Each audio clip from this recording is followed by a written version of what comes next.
Hello and welcome to The View from Felaban. I'm talking to Mario Mesquita, who is the chief economist for Itau Unibanco. Thank you for joining me. Thank you. You've just finished presenting to a very packed audience about your views on the Brazilian economic outlook, and you're way more optimistic than the majority of other economists out there. So your forecast for Brazil for 2018 goes up to 3%, a GDP growth of 3% against a consensus of around 2.5%. What is behind this optimism? We expect the monetary policy easing that is taking place since October 16 to have most of its effect next year. We see credit starting to increase. Credit to households is already growing, but credit to corporates will only grow next year. So it's basically a monetary policy story. Okay, so and to keep in mind, the economy fell by 8 to 9% in cumulative terms during the recession. So to bounce by 3% is not that exuberant given the severity of the recession. Okay. Now, monetary policy optimism. How do you stand on the reforms, the complete reform package to go through? So there's still a big chunk of it missing, which is the pension reforms. Yeah. I mean, the government implemented several very important macro reforms and micro as well. I mean, they introduced a constitutional ceiling on fiscal expenditure growth, which is very important to control debt. But they also reformed the labor market. They reformed credit by public sector banks. They reformed the oil sector. These reforms will have an impact over the next several years, right? It will take a while for them to really impact the economy. On the fiscal front, the key pillar alongside the constitutional ceiling on expenditures is Social Security reform. That is still lacking.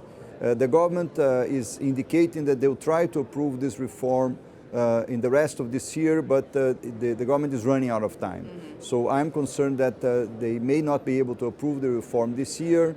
Next year we have a presidential and congressional election ahead of us.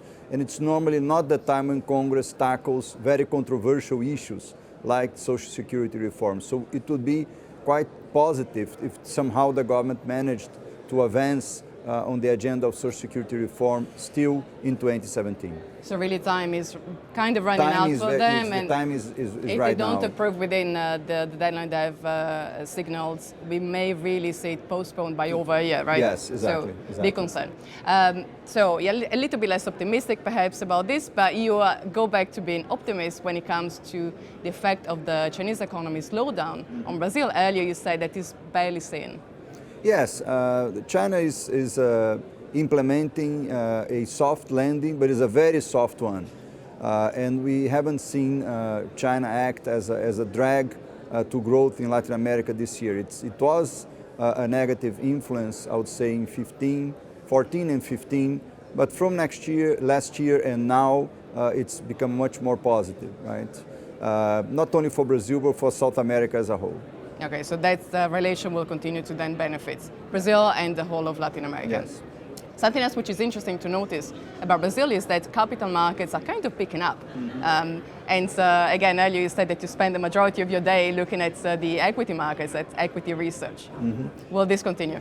Yes, this is a function also of monetary easing, right? Capital markets in Brazil and also in Argentina are doing extremely well this year as investors diversify away from government bonds into corporate instruments.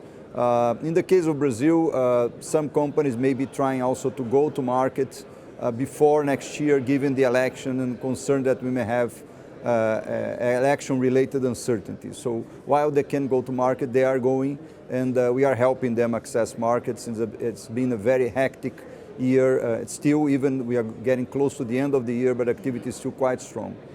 So yet again, a positive element there.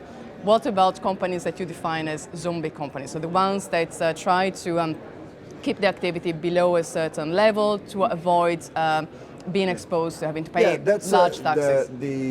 We have two problems there. One is that the bias of the tax system against larger companies, which disincentivize companies from gaining scale. And the other problem, which are the companies that are called zombie, is the problem of companies that are of what we call in our version of Chapter 11, right? And the resolution of these issues is very time and capital consuming in Brazil. So the companies are not allowed to pass away, but they are not viable either. So a lot of capital, time, resources, and attention is spent on these companies, and it's basically a function of our legal system, which has to be improved on that front. So you have the zombie companies that are struggling to find a resolution, but you also have companies that are dealing with low levels of productivity and again trying to keep the exposure to higher taxation low. So Yes, how do you solve that? Yes. What's your view? We need to have a simpler tax system that applies to all companies to remove this problem, this threshold effect that makes it rational for companies to remain small. And also we need to upgrade our bankruptcy law, our corporate bankruptcy law, which is something that the government and Congress are working on. Keep on working on. So hopefully with the resolution, which hopefully is going to come at some point soon, of the Lava Jato and the ongoing corruption scandals, the business environments in Brazil will also increase, and perhaps we're going to start seeing local corporates investing in their future.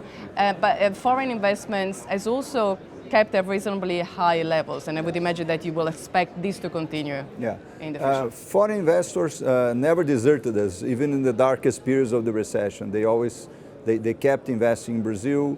Nowadays, foreign direct investment is close to 4 percentage points of GDP, whereas the current account deficit is less than 1%. So the balance of payments is very solid. But for companies to go back to investing in Brazil, we need to see a little bit of growth. We are already seeing that. Lower interest rates and predictability, right? We need to have a horizon of a few years of policy continuity that will make companies more comfortable about investing. That is why we see the elections next year so important, because once we are over that hurdle, the horizon for investment will be longer, and companies will probably be more comfortable about deploying capital.